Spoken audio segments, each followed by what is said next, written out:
नमस्कार प्रेक्षकांनो, घरोघरी मातीच्या चुली मालिकेच्या आजच्या भागामध्ये आपण पाहणार आहोत की आता जानकीला थोडं का होईना बरं वाटत असतं.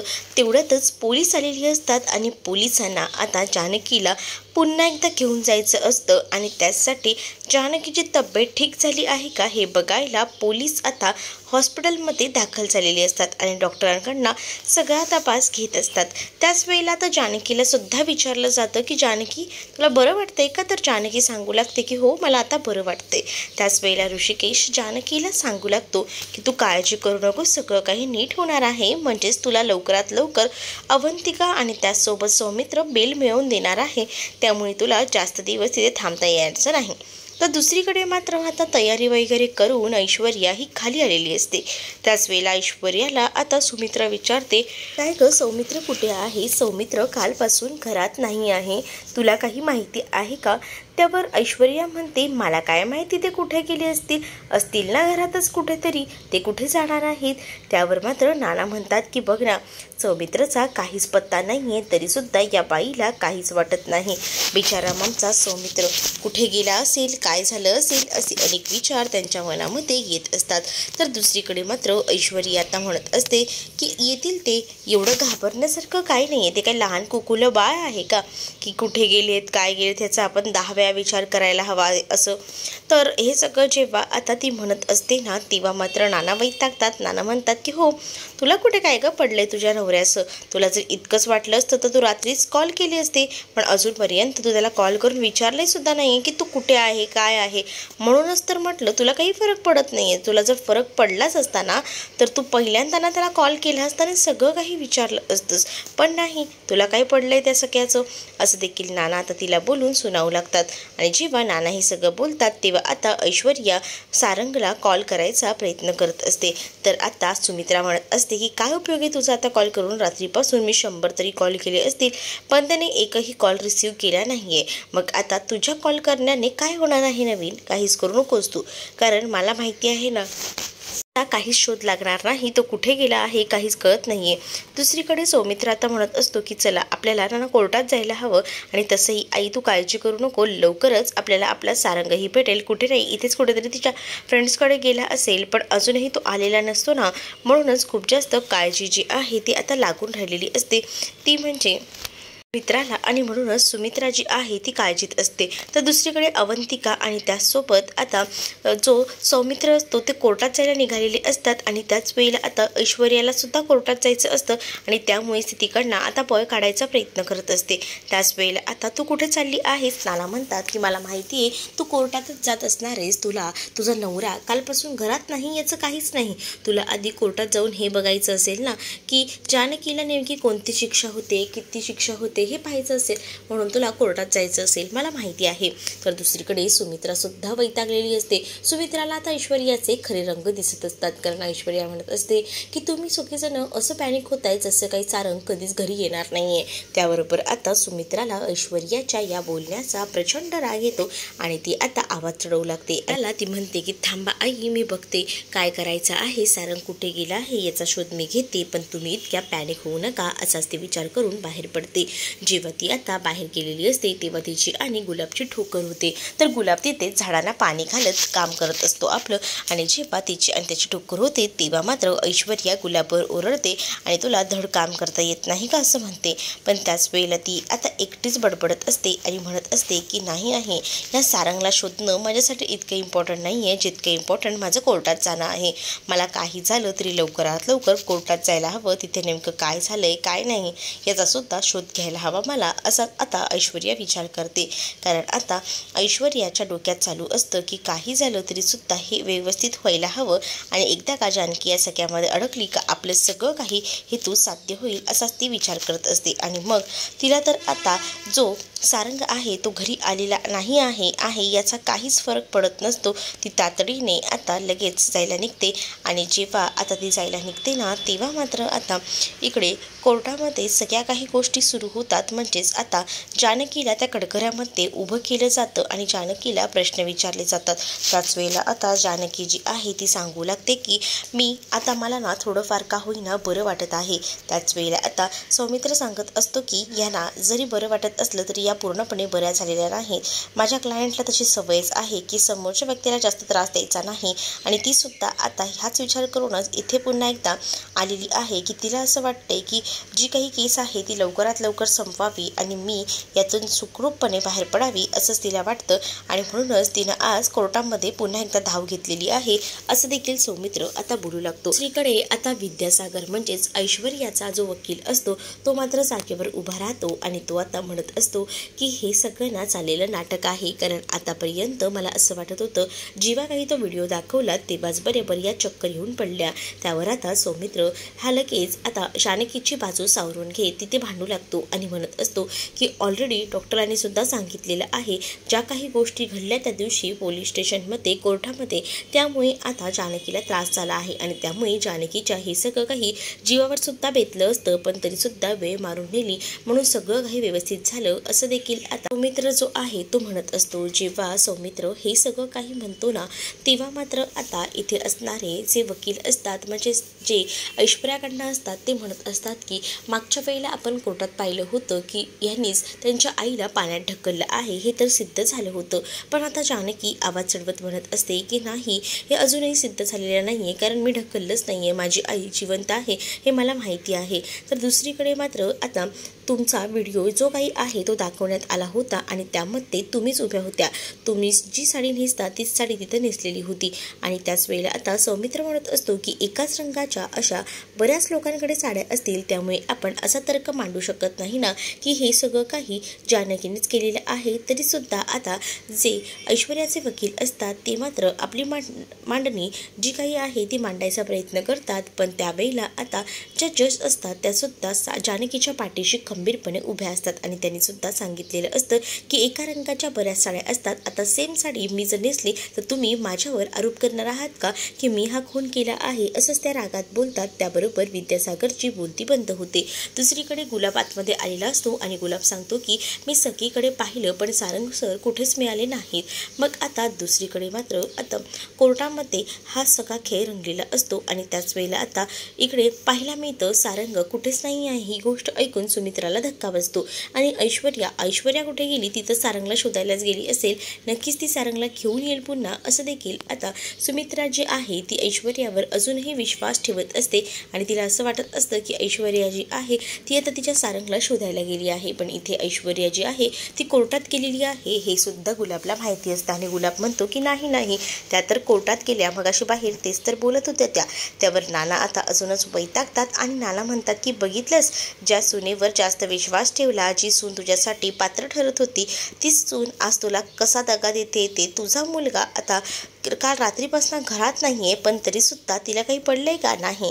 तिला जर एवढंच जर वाटलं असतं ना तर तिनं तिकडे जायच्या आधी ना विचार केला असता आणि ती पहिल्यांदा ना त्या गोष्टीचा विचार करूनच आधी सारंगला शोधायला गेली असती. पण नाही तिला जर काहीच पडलेलं नसेल काहीच वाटत नसेल तर ती तरी कशाला जाणार आहे. मला माहिती आहे ना तिला ना काहीच फरक पडत नाही. तिला जर कसं वाटत असलं असतं ना तर ती पहिल्यांदा गेली असती ती म्हणजे आधी त्या आपल्या सारंगला शोधायला. पण नाही ती कोर्टात गेली कारण तिला हे पाहिजे की नेमकी शिक्षा काय होते. इकडे मात्र जजने जानकीची बाजू घेतलेली असते त्यामुळे आता सौमित्राला सुद्धा आपली बाजू मांडायला खूप जास्त सोपं जात असतं. म्हणजे त्या लोकांना सगळ्यांना दाखवायचं असतं की हे जे काही चित्र उभं केलेलं आहे ते सगळं काही खोटं आहे. जर खरं चित्र पाहायचं असेल तर आता काही झालं तरीसुद्धा बिचाऱ्या जानकीची चूक नसताना या जानकीला इथे या सगळ्यामध्ये अडकायला लागते. म्हणूनच तो म्हणत असतो की मला असं वाटते की जानकी यांची निर्दोषपणे सुटका व्हावी का होईना थोडे दिवस तरी बेलवर त्यांना बाहेर पडायला मिळायला हवं असं देखील आता सौमित्र बोलत असतो. आणि त्याच वेळेला आता जज जे आहेत ते आपला निकाल सुनावत म्हणत असतात की हो मला सुद्धा असंच वाटतं आहे की या सगळ्यामध्ये मिसेस जानकी रणदिवे या अजूनही दोषी आढळलेल्या नाहीत. ते व्हिडिओ जो काही दाखवला आहे तो सत्यच आहे असं आपणही सांगू शकत नाही. त्यामुळे आपण जे काही आहे त्या सगळ्या गोष्टींचा विचार करून आतापर्यंत घडलेल्या सगळ्या गोष्टी ग्राह्य धरून आपण जानकी रणदिवे यांना बेल मिळवून देत आहोत. त्याबरोबर ऐश्वर्या डोक्याला हात लावते कारण ऐश्वर्यासाठी हा भयंकर असा धक्का असतो आणि तिथे मात्र आता सुटका तर झालेलीच असते. आणि जरी ही सुटका झालेली असली तरीसुद्धा इकडे आता म्हटलं जातं की कोर्ट हे जे आहे की 15 दिवसानंतर पुन्हा भरणार आहे. तोपर्यंत तुम्ही त्याबद्दलचे पुरावे आणि हे सगळं काही गोळा करून आणून द्या असं देखील सांगितलं जातं. तर ऐकल्यानंतर खूप जास्त आनंद जो आहे तो खरं तर आता या इथे असणाऱ्या ऋषिकेशला झालेला असतो. ऋषिकेशला खूप भारी वाटतं आणि तो लगेचच आता जाऊन मिठी मारू लागतो. आणि त्याच वेळेला आता तिकडे जेव्हा तो जातो ना, तेव्हा आता तिथे असणाऱ्या सगळ्याजणी म्हणजेच अवंतिका, सौमित्र ही सुद्धा जानकीला जाऊन भेटतात. त्यांना सुद्धा जानकीला भेटल्यानंतर बरं वाटतं. तर दुसरीकडे आता सगळीजणं घरी येतात. तर आता जानकीला पुन्हा घरी आलेलं बघून खूप जास्त आनंद गुलाब त्याचसोबत नाना आणि सुमित्राला झालेला असतो. सुमित्रा म्हणत असते की जानकी तू आलीस का, तुला आता बरं वाटत आहे का? त्यावर जानकी म्हणत असते की हो आई, आता मला बरं वाटत आहे. तर दुसरीकडे मात्र आता जानकीची काळजी तर असतेच, पण सुमित्रा ही खूप टेन्शनमध्ये असते. म्हणूनच ती विचारते की काय झालं आहे का. त्यावर आता जानकीला सुमित्रा सांगू लागते की हो, एक प्रॉब्लेम झाला आहे. रात्रीपासून कुठेही नाही आहे आपला सारंगचा सगळेजण आम्ही शोध घेत आहोत, पण कळत नाही आहे की सारंग नेमका गेला तरी कुठे आहे असं देखील आता ते म्हणत असतात. तर आता जानकीने हे सगळं ऐकल्यानंतर तिलाही धक्का बसतो. तर नाना म्हणतात की ही सगळी गोष्ट आता सांगायची गरज होती का, हे सगळं तू नंतरही सांगू शकली असतीस, पण तू का एवढे सगळं लगेच घाईघाईने बोललीस असं देखील बोलून आता खूप जास्त चिडलेली असते. दुसरीकडे ऐश्वर्या येते आणि ऐश्वर्या तिथे येऊन आता म्हणू लागते की मी आता सारंगला शोधले, पण सारंग कुठेच नाही आहेत असं म्हटल्यानंतर मात्र आता तिथे असणारी अवंतिका म्हणते काय का किती खोटं बोलतेस, तू कुठे सारंगला शोधायला गेली होतीस, तू तर आमच्यासोबत कोर्टात होतीस, मग हे सगळं कशाला खोटं नाटक. तर ऐश्वर्या अजूनही खोटं बोलायचं एकही चान्स सोडत नसते. म्हणजेच ती आता म्हणत असते की नाही मी जे सांगते ते खरंच आहे, मी सारंगला शोधण्याचा प्रयत्न केला पण सारंग कुठेही सापडत नाही आहेत. तर जानकीला सुद्धा आता टेन्शन आलेलं असतं, पण जानकी आणि ऋषिकेशने प्लॅनिंग करूनच तर आता गायब केलेलं असतं. पण ते दाखवताना ते असं सगळं काही दाखवत नाही. तर दुसरीकडे मात्र आता पाहायला मिळतं की इकडे जी काही खूप जास्त चिडलेली जानकी असते ती आता ऐश्वर्याला म्हणत असते की मला माहिती आहे हे सगळं काही ना तू करायचा उद्देश काय आहे तो, कारण तुला असं वाटत असेल की हे सगळं करून तुला जे हवंय ते साध्य करता येते, पण तसं नाही आहे. आम्हाला जे हवं आहे ना ते आम्ही मिळवून राहणारच, सारंग पावशीला आम्ही शोधणारच. तेवढ्यातच आता दारावर पोलीस आलेले असतात आणि जेव्हा पोलीस दारावर येतात तेव्हा ऋषिकेश म्हणत असतो की काय झालं आहे, कारण ऑलरेडी जानकीला निर्दोष तर सोडवलं आहे बेलवर, पण आता काय झाले. तर पोलीस म्हणतात की नाही, तुमच्या रणदिवे घरात एक ना एक काही ना काही घडतच असतं आणि त्याचसाठी मी इथे आलेलो आहे. मला आणि गाडीचा नंबर जो आहे तो पोलीस सांगतात आणि ही गाडी तुमचीच आहे का. त्यावर आता ऋषिकेश म्हणतो की ही गाडी आमचीच आहे, ही खरं तर नानांच्या नावावर रजिस्टर आहे, पण ही गाडी जो आहे तो सारंग चालवतो. काय झालं आहे तर त्या गाडीचा भीषण अपघात झाला आहे असं देखील सांगण्यात येतं. आणि जेव्हा हे सगळं सांगण्यात येतं ना तेव्हा मात्र खूप मोठा धक्का जो आहे तो इथे बसणाऱ्या सगळ्यांनाच बसलेला असतो. तर दुसरीकडे मात्र सारंगचं काय झालं, सारंग जो आहे त्याचा काही अजून पत्ता लागलेला नाही, पण गाडी हाती लागलेली आहे आणि त्यावरूनच आम्हाला असं वाटत आहे की नक्कीच मोठा अपघात झालाय, कारण डेड बॉडी आमच्या हाती अजूनही लागलेली नाही. असं म्हटल्यानंतर इथे मात्र आता ज्या काही गोष्टी असतात त्या ऐकूनच सुमित्रा जी आहे ती चकित होते आणि सुमित्रा म्हणत असते की तुम्ही हे सगळं काय म्हणताय. त्यावर मात्र आता पोलीस म्हणत असतात की आम्ही जे खरं आहे तेच बोलत आहोत, खरं तर ज्या काही गोष्टी आहेत त्या तुमच्यासमोर आणायच्या होत्या, म्हणूनच तर मी खास करून आलो आहे. आम्हाला डेड बॉडी सापडली नाही, कारण तिथे बरेच अपघात झालेले आहेत आणि तिथल्या बऱ्याच डेड बॉडी ज्या आहेत त्या अजूनही सापडलेल्या नाही आहेत. तशी ही डेड बॉडीसुद्धा आम्हाला अजूनही सापडली नाही आहे, आम्ही सगळ्याचा शोध घेत आहोत. परंतु हे सगळं ऐकल्यानंतर खूप मोठा धक्का जो आहे तिथे असणाऱ्या सुमित्रा जानकीला बसलेला असतो, सोबत अवंतिकाला सुद्धा. तर आता सुमित्रा जी आहे ती टेन्शनमध्ये येते ती आणि जागेवरच कोसळते. जेव्हा ती आता जागेवरच कोसळते तेव्हा मात्र आता तिला सगळीजणं सावरण्यासाठी येतात. म्हणजेच आता सगळीजणं तिला म्हणत असतात की काय झालं आहे. जानकी सुद्धा आता सुमित्राला शांत व्हायला सांगते. सुमित्राला आता खूप जास्त टेन्शन आलेलं असतं, कारण कितीही काही झालं तरी सारंग तो जो आहे तो तिचा लाडका मुलगा आहे आणि सारंग जर घरात नव्हता आणि त्याचा ॲक्सिडेंट झाला ही गोष्ट ऐकूनच आता मात्र सुमित्राच्या पायाखालची जमीनच सरकलेली असते. तर दुसरीकडे मात्र पोलीस सांगतात की आम्ही तपास घेत आहोत, आम्हाला जेव्हा डेड बॉडी सापडेल तेव्हा तुम्हाला तिथे यावं लागेल. तर इकडे मात्र आता ही सगळी गोष्ट ऐकून खूप जास्त त्रास सुमित्राला होत असतो. जानकी, अवंतिका, ऋषिकेश त्यासोबत नानासुद्धा आता शांत करायचा तिला प्रयत्न करत असतात. पण दुसरीकडे मात्र आता ऐश्वर्याचा माज काही अजूनही उतरलेला नसतो. ऐश्वर्या म्हणत असते की हे सगळं शक्य नाही, पण आता मात्र जानकी म्हणत असते की जे काही सांगतायत ना त्याच्यावर सुद्धा विश्वास ठेवायला हवा ना, पोलिसांनी स्वतः येऊन सांगितले. तर दुसरीकडे मात्र आता जी काही सुमित्रा असते तिला लगेचच बेडरूममध्ये घेऊन गेलं जातं, कारण सुमित्राला या सगळ्या गोष्टी ज्या आहेत त्या बिलकुलही सहन होत नसतात. तर इकडे ऐश्वर्यासुद्धा या सगळ्याचा धक्का बसल्याचं नाटक करते, पण त्याच वेळेला आता सुमित्राजीने आहे ते सांगितलेलं असतं की सारंग जो आहे तो बाबा होणार आहे, आणि ही गोष्ट जेव्हा आता घरात सगळ्यांनाच कळते तेव्हा मात्र धक्का बसतो आणि ती लोक ऐश्वर्याकडे पाहू लागतात. त्यांना आता कळतं की ऐश्वर्या प्रेग्नंट आहे, पण आधीच जानकीला सगळं माहिती असतं. जानकीला हे माहिती असतं की ऐश्वर्या प्रेग्नंट असल्याचं नाटक करत आहे, पण सुमित्रा अचानकपणे बेशुद्ध पडते. सुमित्रा जेव्हा अचानक बेशुद्ध पडते तेव्हा मात्र आता सुमित्राला आतमध्ये घेऊन गेलं जातं. तर दुसरीकडे मात्र ऐश्वर्याला सुद्धा हे सगळं ऐकून जबरदस्त असा धक्का बसलेला असतो.